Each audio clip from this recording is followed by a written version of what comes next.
Yeah, hi. I'm Gautam Dalmia from India.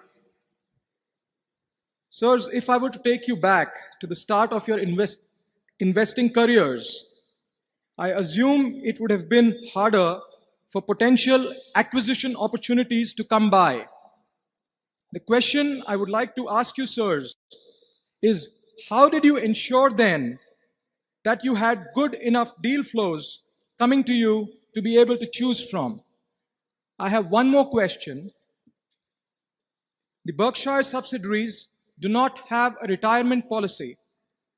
What are the implications of this on retaining and motivating employees who are potential successors to senior management? First question about deal flow, which is not it's a term I actually don't like very much because we don't think of them as deals exactly. That has a little too much of the connotation of something to be bought and then again something to be sold. But we do like acquisition opportunities, and really that's just achieving that so that we get the calls when we should get the calls. And there aren't lots of those because we're talking about good-sized businesses. We're talking about owners that love their businesses, and it's going to happen occasionally, but it's going to happen a few times a year probably.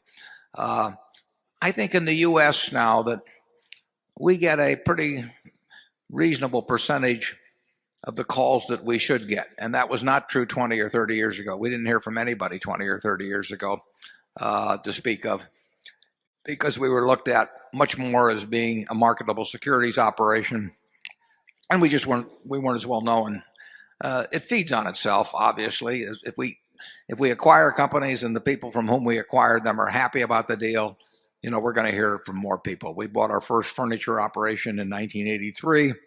That really led to 4 other transactions because the people in the first one were happy and they talked to us about the second one, and the people in the second one were happy, and so on. So, it's like Charlie always describes compound interest as being like, being at the top of a very large hill with wet snow and starting with a snowball and getting it rolling downhill. And that's a little bit like the acquisition situation works. We've been by being around 38 years, it's been a high mountain, and in terms of the length the snowball is going, by now it's going at a pretty good clip, and it's pretty good size, and it tracks a lot of snow, and that's good for us. Outside the United States, we do not seem to be on the radar screen, so we don't seem to hear about those as much. But we're hearing about enough in the United States. It's not a flow in the sense of I don't hear about one a week.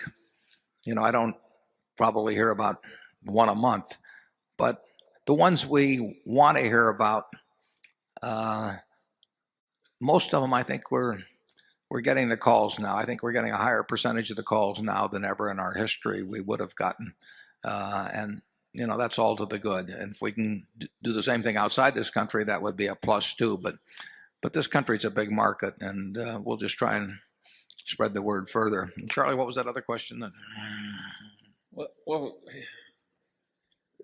he talked some about deal flow, and there's a general assumption that it must be easy to somehow arrange things that you just sat behind a desk and people brought in one wonderful opportunity after another, and you finally selected 2 out of 100, and it would be a virtual cinch. That was the attitude in venture capital until the last 2 or 3 years. We didn't have any of that in the early days, right, Warren? No, that's right. We were finding our own securities, and we were just looking at the public markets to see what was available in securities. And when we started buying companies, there must have been 20 years when we didn't buy more than 1 or 2 a year. Yeah, they were fairly few and far between, and we didn't have the money to buy very big ones either. It was a big deal when we bought Associated Cotton Shops for what in effect was $4 million, or when we bought Hochschild Kohn when we had to come up with $6 million of equity, as I remember, for that deal. And National Indemnity itself was 7 million for national indemnity, and I think 1.4 million, 1.7 million for national fire and marine. And I mean, that was all we could handle in those days. So the snowball is, it's built up as it's gone down the mountain, and we hope there's a lot of mountain left and a lot of wet snow, and we're looking for it. But it's fair to say that we were rooting around for those opportunities. We weren't sitting behind our desks and waiting for some commission salesman to come in and present us with opportunities to sign our name. I can't think of anything we bought in the early days that way. No. Warren, you chased down Jack Ringwald. Didn't you go to him? Well, Jack Ringwald, who ran national indemnity, and some of you here in the room knew, Jack was a very interesting guy and a friend. And Jack, for 15 minutes every year, would want to sell national indemnity. Something would make him mad. A claim would come in or something of the sort. So for 15 minutes every year, he would want to sell.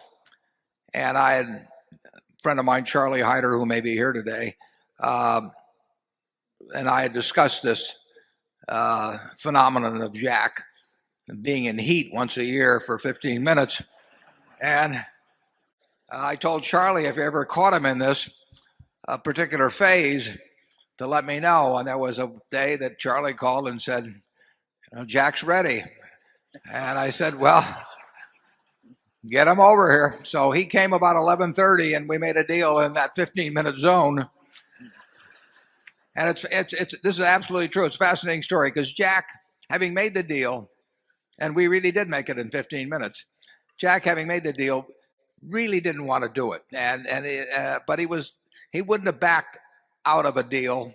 But he said to me after we'd shaken hands, he said, well, he says, I suppose you'll want audited financial statements. And if I'd said yes, he would have said, well, that's too bad, then we can't have a deal. So I said, I wouldn't dream of looking at audited financial statements. They're the worst kind, And then Jack said to me, he says, I suppose you'll want me to sell my agencies and to you as well. And I said, Jack, I wouldn't buy those agencies under any circumstances. If I'd said yes to that, that I wanted him to sell the agency. He said, well, I wouldn't be able to do it, Warren. We must have misunderstood each other. So we went through about 3 or 4 of those. And finally, Jack gave up and sold me the business. He was an honorable guy. I mean, because he really, I don't think, wanted to do it. But we met down at Charlie's office at 19th, I think, in Douglas. And Jack was about 10 minutes late picking up this 7 million for national indemnity. He was about 10 minutes late because he was looking for a parking meter with a few minutes left on it. And that's when I knew he was my kind of guy.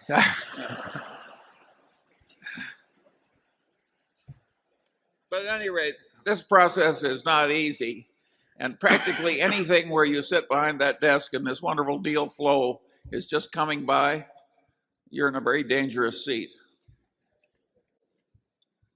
Number 7.